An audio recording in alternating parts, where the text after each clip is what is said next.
I am going to introduce Mayumi. Mayumi Worgotter, our Director of Internal Communications and DEI at Datadog, where she does a fantastic job. But I don't want to take up too much of her time and telling you about all the amazing things that I love about what she's done. So I'm going to let her take it away and introduce the rest of the panel. Well, thanks so much, Jason. Hey, everyone. Thanks so much for being here. I was just talking with the panelists, and I was saying it's interesting. We're in a tech conference. We're talking about exciting product launches and features and all sorts of things that are important to the tech industry. And we also made a space to talk about DEI. And obviously, I think very much that's an important part of the tech industry. In these kinds of conferences, we don't typically make the space for it. So it's really cool, one, that Datadog made the space for it, and two, that you made the space in your schedules to also join. So that really means a lot. So thanks so much for being here. My name is Mayumi Worgotter. I lead DEI and internal comms at Datadog. I use pronouns she, her. And I'm going to pass it on to our panelists to introduce themselves. Hey, nice to see you all. Thank you for coming. I'm Schaab. I'm a manager of sales engineering at Datadog, and my pronouns are they, them. Hi, everybody. I'm Kristie Baker. I am an engineering manager, leader of the critical operations and reliability engineering at Netflix. My pronouns are she, her. Hey everyone, I'm Jaime. Pronouns are they, he. I'm a director of technical product management at Indeed.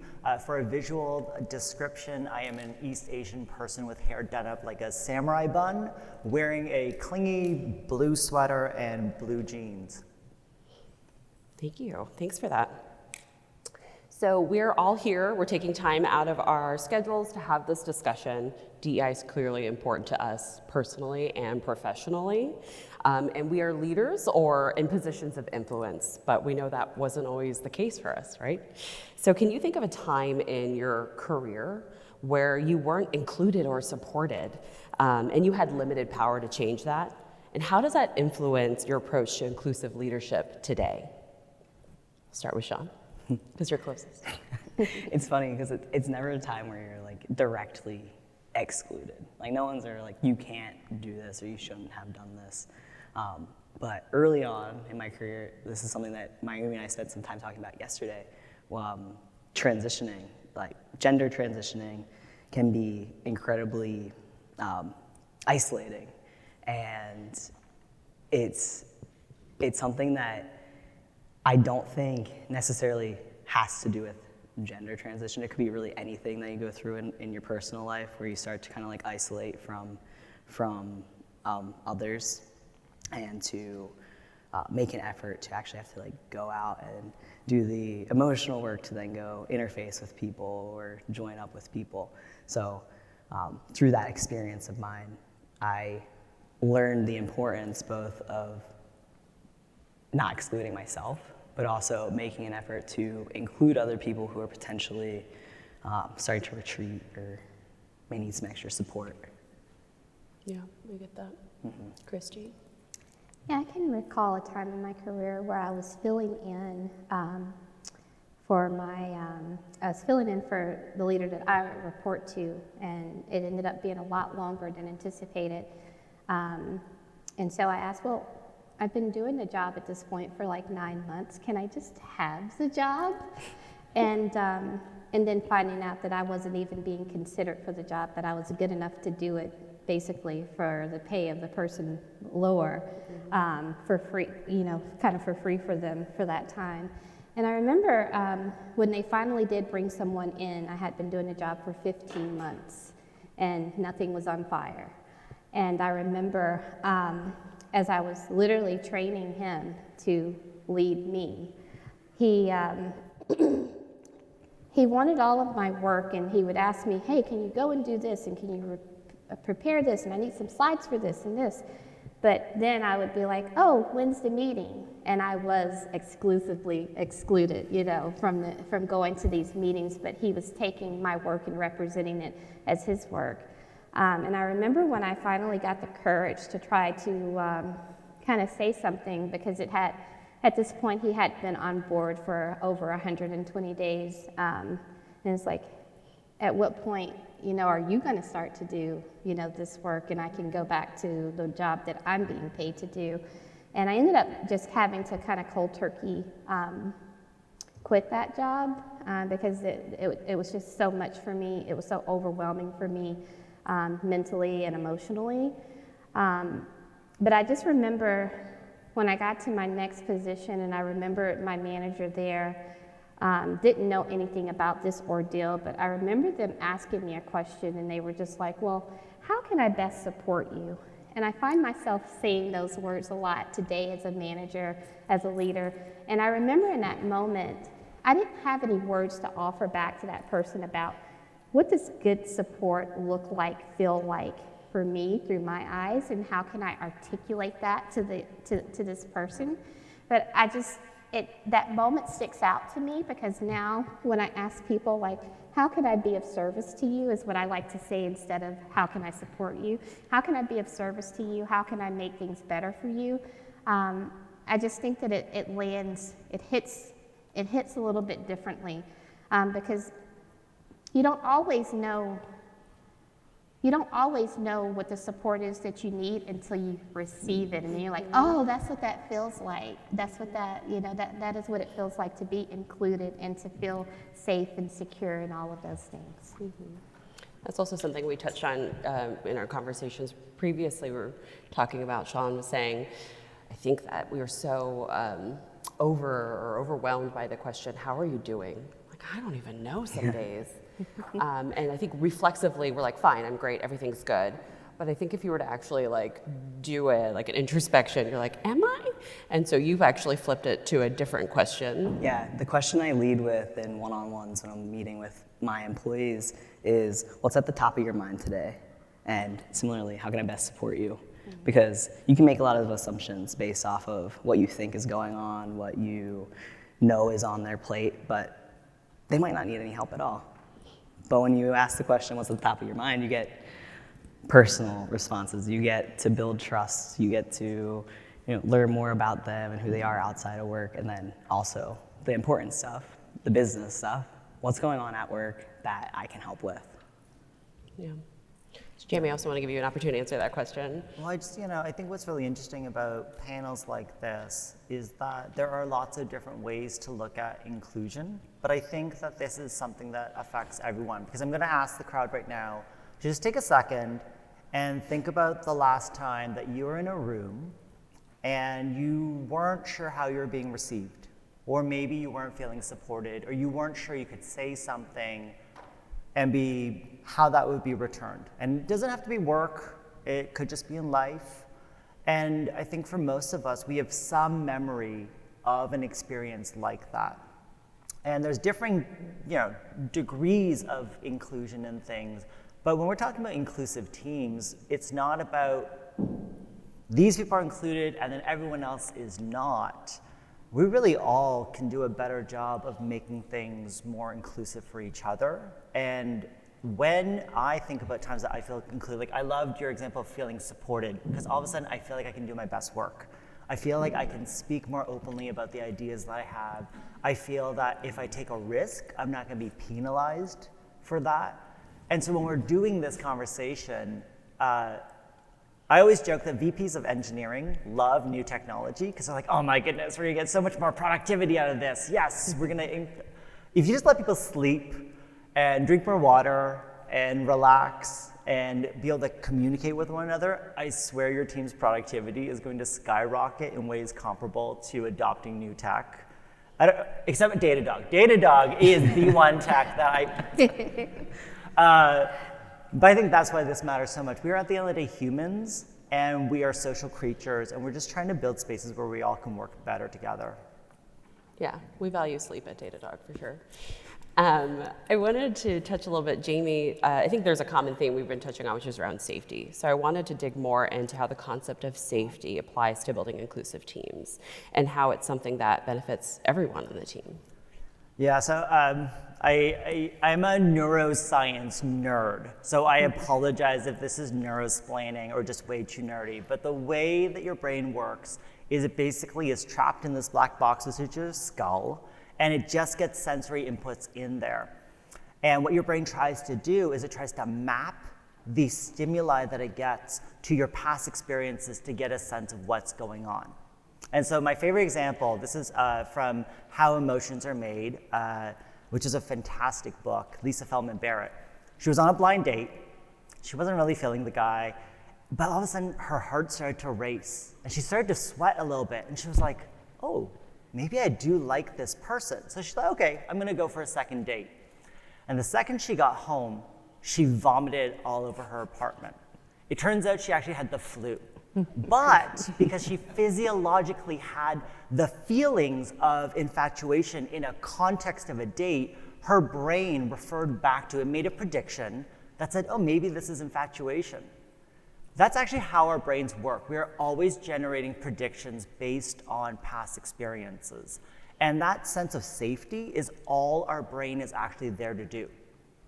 It might seem a bit heady and philosophical for a tech conference to be talking about safety, but when you're in a meeting, that's what your brain is constantly doing as you're proposing ideas or you're working with coworkers. You're trying to maintain a sense of safety. And if you can understand that and see that everyone's trying to figure out their level of safety, you're gonna notice just the team opens up and flies in unbelievable ways. And then the opposite has happened. So again, if you can remember a time in a meeting where you didn't feel safe sharing something, it's because your brain all of a sudden had all these reference points to say, maybe there's a consequence or a risk for me to take this action. And it does change the way that then we act at work and in life. Thank you for coming to my TED Talk. Yeah. He's been pushing these books, so I have like a really long reading list after just meeting them. So thank you for that.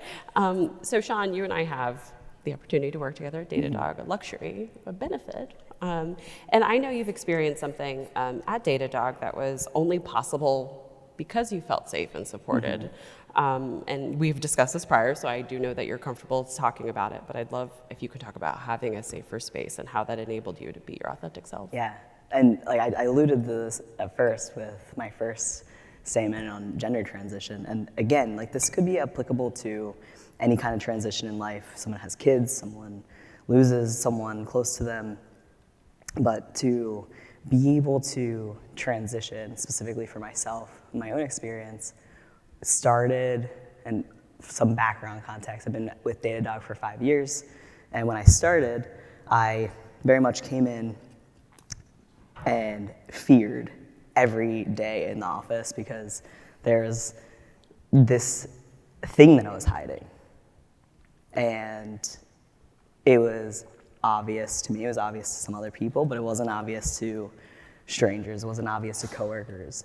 And over time, I built relationships and I built some trust, and I had a manager who was really great and started asking questions about pronouns. Like I used pronouns in a Slack channel, in a public Slack channel, and someone referred to me as they. And he pulled me aside and he was like, do you use they, them pronouns? And I was like, yes. And I felt caught.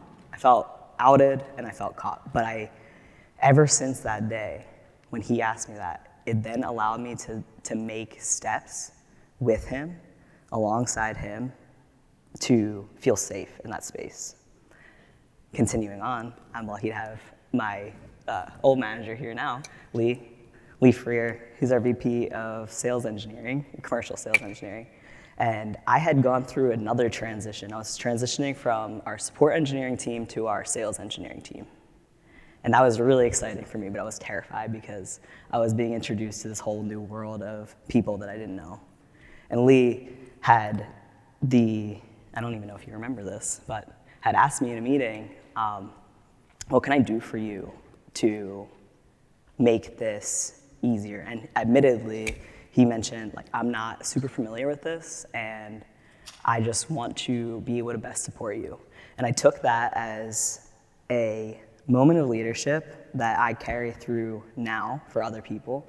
Maybe not as extreme as gender transition, maybe not as obvious or noticeable, but I take that as what do you need and how can I best support you in that? And that just brings this, with the theme of inclusion, it brings inclusion without having to call it out every day. Like you and I love DEI, we all love DEI, and we call it out probably all the time.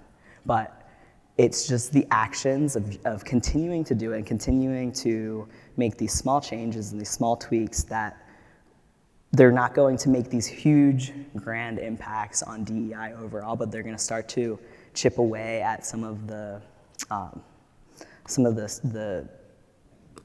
exclusions that people do feel. Yeah.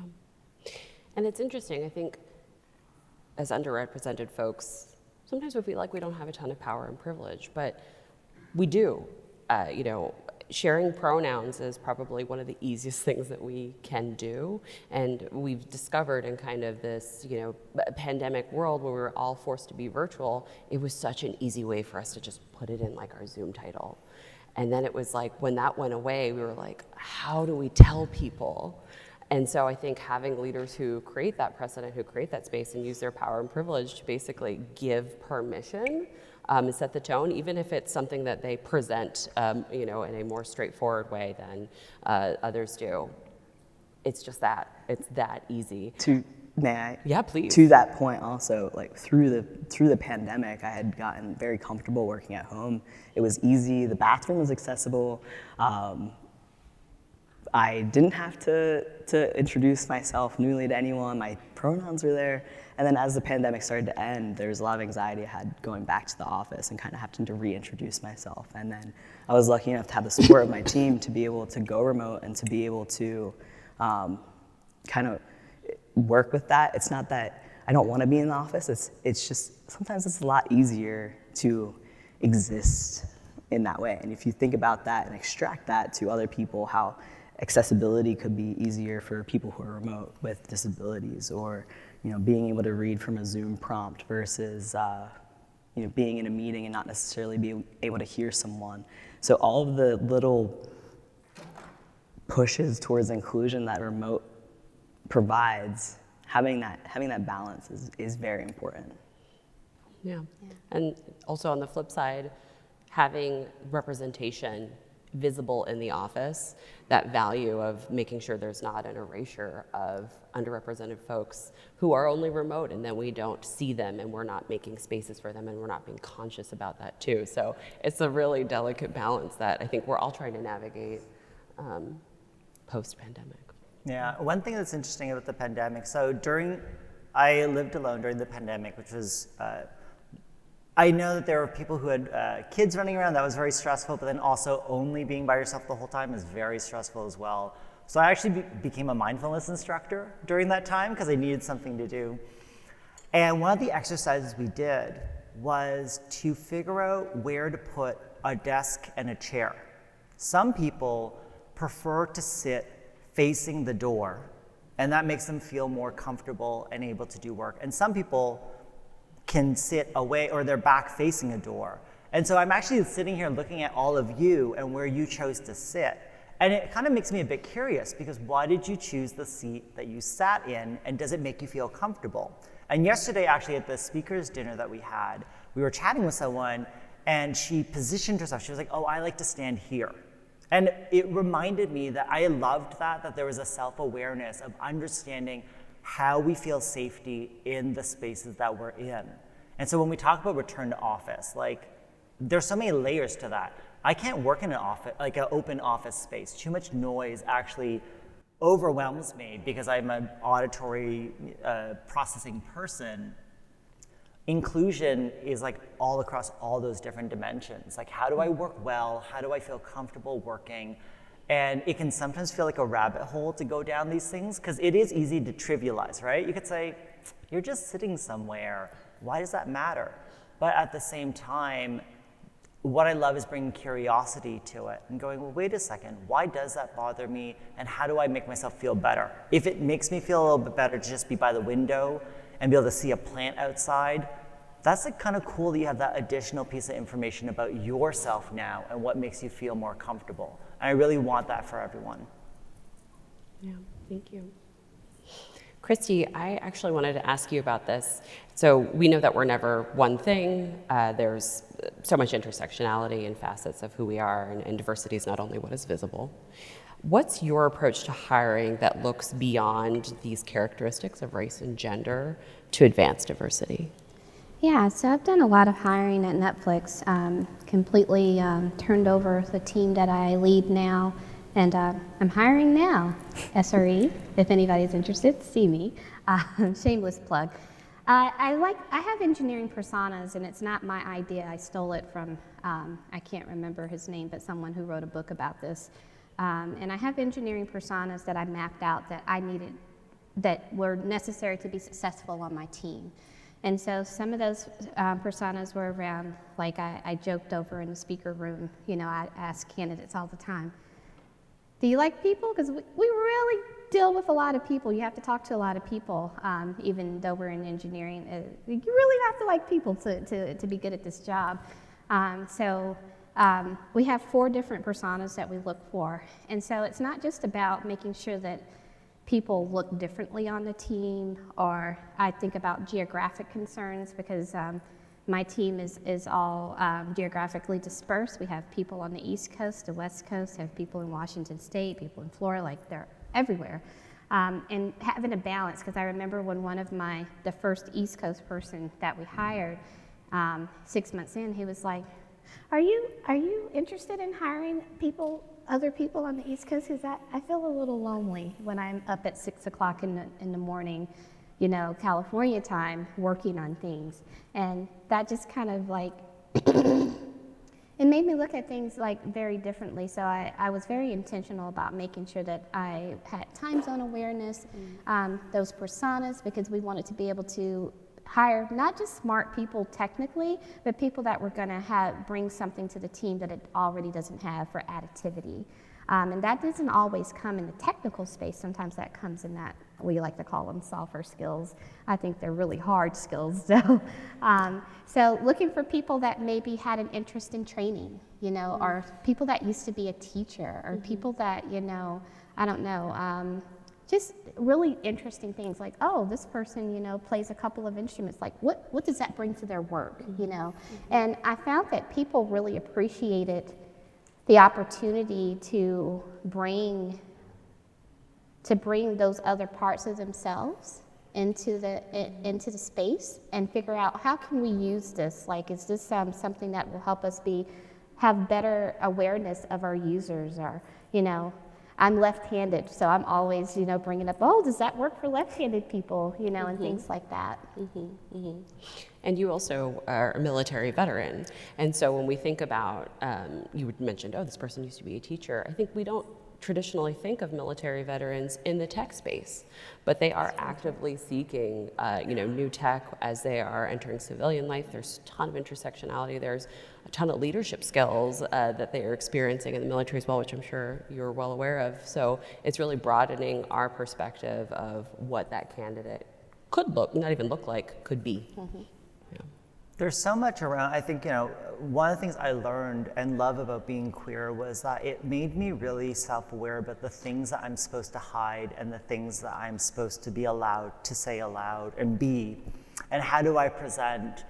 And I wish for everyone the ability to really express themselves, because I love Disney stuff. So I'm at Disney World. I love seeing the kids just in a world of imagination just playing. And then you look at adults and you go, wait, where did that go? Right? We allow it when we get to see our kids again, sort of run around and pretend to be astronauts or dinosaurs or princesses or whatnot, but we sort of don't allow that for ourselves because we're now apparently adults, and apparently that just means being dull and polishing ourselves down to the blandest things. And to me, though, instead, it's more magical when we can allow people to be, frankly, the weirdos that they are, and also the hurt people that we are. One of the things that while I was hearing your story, I just thought of is some of the toughest conversations I have at work are not about the technical stuff. It's when someone's had a loss and you can see on their face how tired they are, what they've gone through, and they're still there. They're still trying to be in that meeting for you. They're still trying to get their work done. And the ability to just go, yeah, that's really hard what you're going through. Those words, if you mean them, will mean everything to that person that you're saying it to. And that's the kind of stuff that, to me, I want to be a space where if you're going through a really tough time, you don't feel diminished for going through that. You don't have to hide going through that, because we all go through tough times. I want a leader and I want teammates who understand what it's like to go through tough times and to support one another through it and not shame each other through it. And that, it's a learning process. You don't ever get that innately. Good point. Got so real. Everyone take a breath. I apologize for that. That just reminded me, we bring every experience that we have into our workplace. And we were talking about workplace trauma. And the kind of like, you walking on eggshells when you first join a team of how am I gonna be treated here? And so I had this job a while back. I had surgery in the morning and then told me I had to be there in the afternoon. So I was like out cold in surgery. I had to be at work in the afternoon. And I did it. And that was how I learned to be in a work environment, is I had to show up. If I have something, it doesn't matter what I'm going through, I have to be there. And that's no way to cultivate inclusion. It's no way to cultivate a supportive team or a safe environment. And I take that experience, and I'm listening to both of your experiences, and it's highlighting how important it is to continuously listen and support. And that's really at the root of it. What creates inclusion is to not other someone in your team for something that they're going through, or of course people do mess up. Of course there are times for helping them get better, or potentially reprimanding them. But 9 times out of 10, there's probably something going on in their personal life if it's out of character. And the inclusion part comes in from helping to kind of sort through that and make sure that, again, there's the support there to access what they need. I think when we hear like that example of like, having surgery in the morning and then having to show up at work hours later, we're all like horrified. I don't think anyone in this audience or in this room was like, yeah, that's a totally reasonable request. I think we're all like, that's awful. That is not creating safety. That's not creating support. Why does it happen then? Right? I feel like the general consensus is that's not okay. And I hope that continues, that's not okay. I hope that is, in the past, that's a former way of working, but I think we know that it still exists. So how do we challenge that? How do we challenge our leaders and our team members to be more empathetic to real life issues that are happening, to allow us to have that space? Yeah, so something that I'm known for is I researched stress and burnout in SRE, and I spoke a lot at SRECon around it. And it meant diving into a lot of journal papers around this, because everyone wants data, right? Like, give me the data on this. Why does it matter to not talk negatively? Because sometimes, if you heard the way I talk about myself sometimes, I would never let anyone else talk to someone else that way. But the way we can talk to ourselves when we don't do something, oh my goodness, if you would stop in the street, right, if you heard it. But it was a way that sometimes we were culturally raised, right? The idea of, if you have surgery in the morning, well, you have to just toughen up and come in the afternoon. But there's been a study on Olympians, and Olympians train very, very hard for many years for that one moment where some of them are literally doing their sport for only minutes at a time. And sometimes they don't get where they want to go. And they did a study between those Olympians who practice self-compassion and talk to themselves. It doesn't mean that you pity yourself or that you let yourself not be accountable, but you don't shame yourself, you don't berate yourself, versus those who tried that toughen up and just do it mentality. And the ones who had self-compassion actually bounced back and did better far sooner than those who did not have self-compassion for themselves. So I think we are culturally raised to believe that if I just am hard enough on you and me, we'll get to where we need to go. But the data does not support that. Instead, the ability to talk ourselves through what happened, hold ourselves accountable, but also understand compassionately why that happened, that actually gets us to where we want to go faster. Yeah. I don't know if there are any like Real Housewives of Atlanta here. Stick with me. There is one of the housewives. She's a former Olympian, and she actually talks about this, how she went and, same thing. You train forever for this one moment. And she ended up getting, I believe it was the bronze or the silver, and she talks about, I lost the gold, is how she framed it. She didn't say, I got the bronze or silver, which, by the way, is huge. She just said, I lost the gold. And it took her a really long time to reframe it in her mind to embrace, I won bronze or silver. And then she went back and she won the gold. But it was fascinating how she even identified, until she could change how she even framed it to herself, this massive accomplishment of an Olympian. It was just a really interesting anecdote. To piggyback on top of your Olympian data point. It. Yeah, it works until it doesn't, right? And I think we all know that, where we've done enough negative self-talk and we think it works until it stops. It just makes us sad. Yeah. I'm getting a little buzzer that we're getting close on time. So I'm going to speed ahead to a question that I want to open up to all of you. So we're approaching the end. We know there's way more to talk about than a 40-minute discussion allows for, but I hope that this was a little bit of a taste of exciting DEI and how you can bring it back. But I'd love to close with what DEI advancement looks like, because it's not a final destination. We don't achieve it, high-five each other, and pop some champagne. That's not what it is. So for each of you, can you share what the journey entails? What's part of that journey to ensure that we're making meaningful progress at our organization? Whoever wants to start. I can start. I talk about it every day. Well, I don't want to exaggerate. I talk about it most days with my team. Just talking about diversity, equity, and inclusion, and how it's important. In sales engineering, we are very business focused, we are very technical focused, and we want to win. And a lot of times we are interfacing with our customers. A lot of you are customers who have probably worked with our sales engineering teams at Datadog. And you meet different people, different backgrounds, different cultures every single day, and talking about the importance of being open and being empathetic to whoever it is on the other side of that Zoom call, and making sure that we're bringing them in. And from that conversation, from talking about it from an external perspective with customers, we started talking about it internally with our team. And I see them starting to assist each other and create safe spaces for each other. Safe spaces is such a buzzword, but it's so important because they continue to collaborate and they're growing, and then they bring other people in from outside of our team. It goes through to the interview process. It goes through beyond that. Are we starting from the very moment that they walk through the door, whoever it is? Are they feeling included? Are they feeling like they have a space here? And then onwards to the team. And that can set up continuing to build inclusive teams if you're incorporating this mindset from the time they come through the door to the time that they are on your team, and then onwards. It's always a process. It's always continuing.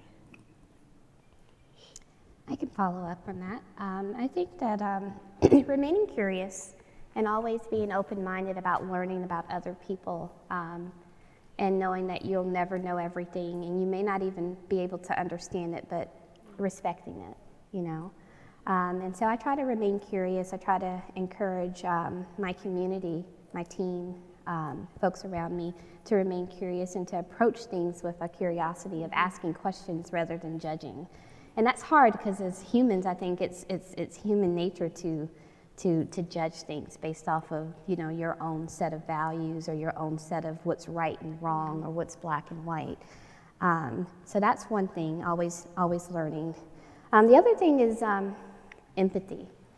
Empathy is so important, and just knowing that someone can try to empathize with what you're going through. Maybe they've never been in that situation, but they can see that it's having a toll on you, or they can, I can imagine that. And empathy just goes so far with building relationships. And you have to be in relationship with someone for them to trust you to bring you along on their journey, right? Mm-hmm. If you're not in relationship with them, why would they invest in you? And so one of the things that one of my former leaders used to always say to me is, I always felt like he expected me to teach him what it felt like to be a Black woman in tech. And I used to always say, there is so much research out there. There are so many papers you could read. There's so many YouTube videos that you could go and watch. And I remember the day, we're still friends today, thank goodness. I actually had brunch with him in New York last week. And I remember telling him, I was like, do you remember that conversation we had that day? And he was like, oh yeah, I really stepped in it. And, and I said, it's okay for you to ask me those things now, because we are in relationship with each other, and I want to invest in you. But you get to decide as an individual how you want to invest in the people around you. And maybe sometimes you're just tired and you're just fed up, and it's like, I don't want to teach you how to treat me, or I don't want to teach you about how I feel. Go figure it out with someone else. But empathy, it just goes a long way. Yeah, I'm gonna just echo everything that you said. The best advice I can give is inspect your worldview. At the end of the day, you can tell someone until you are blue in the face about your experience as a Black woman, but it's about their worldview that they have to do the work that gets them where they need to go. And I put that on myself too, right? It's like that classic experiment that you might hear about where you go, picture a doctor. Now, who showed up?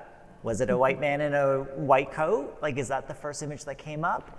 Our worldviews are formed because of the different experiences that we've had and the things that we've seen. Remember the brain in the black box? So I spend a lot of time asking myself those questions. How did I get this worldview? And are they still relevant to me now? And what do I want to do with my worldview? And then that's the only thing that I will ask for other people as well. I can tell you all my experiences as a queer racialized person, but what actually matters is, where did you come up with your worldview around how you think about queer people, or people of different ethnicities, or people of different socioeconomic backgrounds? We all come with our own presumptions of things, but as grown-ups, it's up to us to update them and make sure that we're not using an old operating system. That's a metaphor I use. Sometimes I'm like, oh, this person's still using like Windows 97 with the way that they're thinking. And I'm just like, that's cool. I just hope they update their OS soon, because we're not in that place anymore, but it's on us to do it. Yep. Yeah, and like Kristie said with that colleague, I really stepped in it. We're all probably gonna step in it. We probably all stepped in it. And even with the best intentions and education and being self-aware and challenging our worldviews, we will step in it. It's how we recover from it and the intentionality behind recovery and being better. And so I think that that's also how we have to wrap our arms around that. Even those allies who want to show up for us, they're going to step in it. But it's not on us to educate them, teach them about our own experience. It's how they recover from that. And I think we all can do that. So I think my little clock is ticking down. I don't know that I have enough time to open up for questions, but I did want to thank everyone again for making the time and space to come join us to talk about this topic at a tech conference. Thank you, Datadog, for also encouraging to have this space. I did not kick and scream to be on a panel, so I appreciate that they were really thoughtful and intentional about inviting us here to talk about this. And I really, really want to thank my panelists. I've learned so much from you. My heart is so full from this conversation and from knowing you, that you exist in these spaces and that you are paving these trails for talent that's coming through. So thank you so much. Welcome. Thank you, Happy to Mayumi. be here.